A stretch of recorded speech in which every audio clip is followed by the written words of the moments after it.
use my 15 years of experience in assisting PIP claimants to help you to get the benefit that you're entitled to. This video is part 1 of a series of videos that are designed to help prepare you for your PIP assessment. The video looks at some practice questions that are commonly asked concerning your health and the medical evidence. The video explores some potential good answers to the questions and, where necessary, it points out some common mistakes that you should avoid. If you watch this video alongside the other videos in the series, you will be helped to think about your answers to the most common questions across the whole assessment. Let's get going.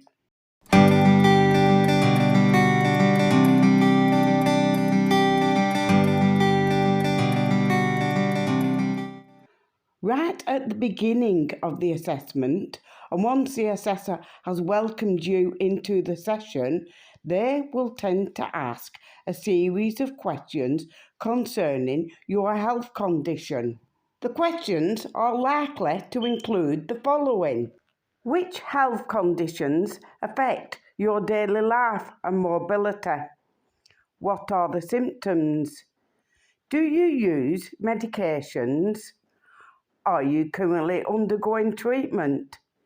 Is there any treatment planned for the future? Let's start with question 1. Which health conditions affect your daily life and mobility? If you have a diagnosis, answering this question will be relatively straightforward. Just name the condition and the approximate date that it started. If you don't have a diagnosis, don't panic. You can still get PIP, no matter what the other websites say.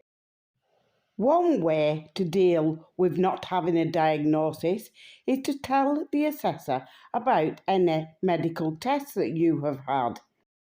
The results of the tests are massively more important than the name of the tests. Clearly tell the assessor what the test disclosed about the damage to your body, and give them a clear idea how that damage might affect your daily life and mobility. Whether diagnosed or not, everybody should avoid this mistake. Don't go on and on with a long list of health conditions if they are not relevant. Avoid this scenario. I've not just got arthritis and diabetes, I've got high blood pressure, the amount of health conditions, I've got a cut on my right arm and I've even got a pimple on my bottom and it's not gone away these last 2 weeks. You will not be awarded PIP just because you have lots of different issues with your health. PIP is entirely based on how your disabilities impact your daily life. And that brings us to question 2. What are the symptoms of your condition? Your symptoms are massively important. You will gain points under the PIP descriptors when you satisfy the assessor that your symptoms affect your daily life and mobility. So, do this. Take your time to describe all your symptoms.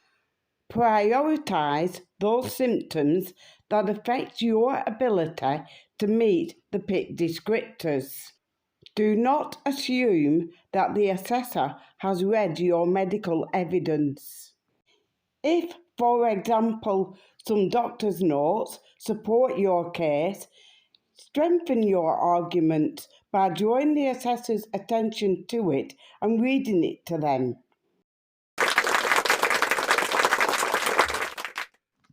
Let's look at question 3. Do you use medications? Tell the assessor about every medication that you use. That means both the medications that you are prescribed by your doctor and the medications you buy yourself over the counter, paracetamol, aspirin and the like. And don't forget to mention any medical equipment that you use. When it comes to medications, do this.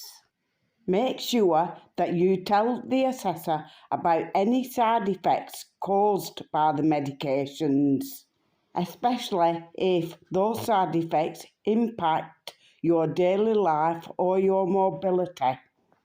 These side effects can score points against the PIP descriptors in just the same way that symptoms do. Here is a word of caution when you're discussing your medications.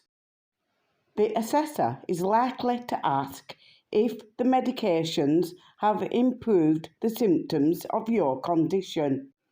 If they have, then you are less likely to score points under the descriptors for that particular symptom. However, if the medications have merely eased the symptoms, or indeed if they haven't worked, then you need to make that very clear to the assessor. This will prevent the assessor from claiming that the symptoms are cleared, if indeed they are not cleared.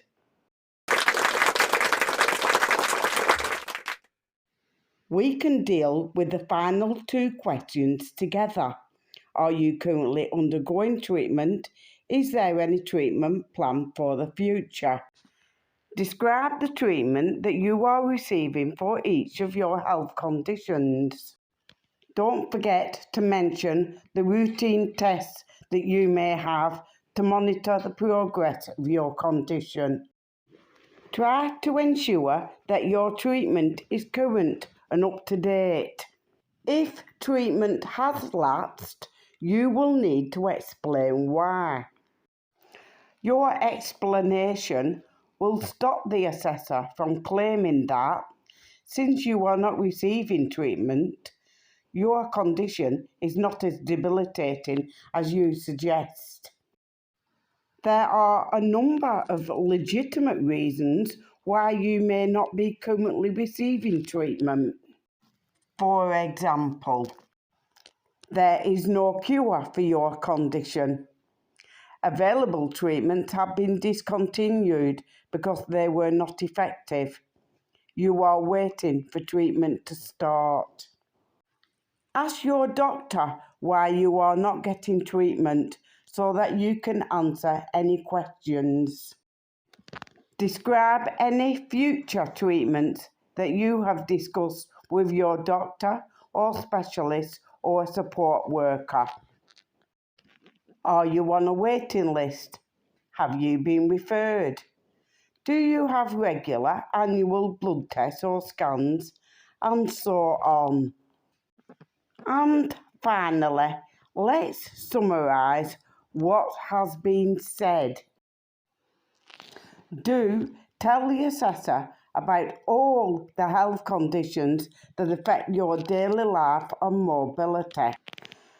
Don't grumble about health conditions that don't have symptoms or are not long-lasting. Do prioritise the symptoms of conditions that affect your ability to complete the tasks in the PIP descriptors. Do tell the assessor about any side effects of your medications. Do make sure your treatment is current, or make sure that you know why it isn't. I wish you all the best for your PIP assessment.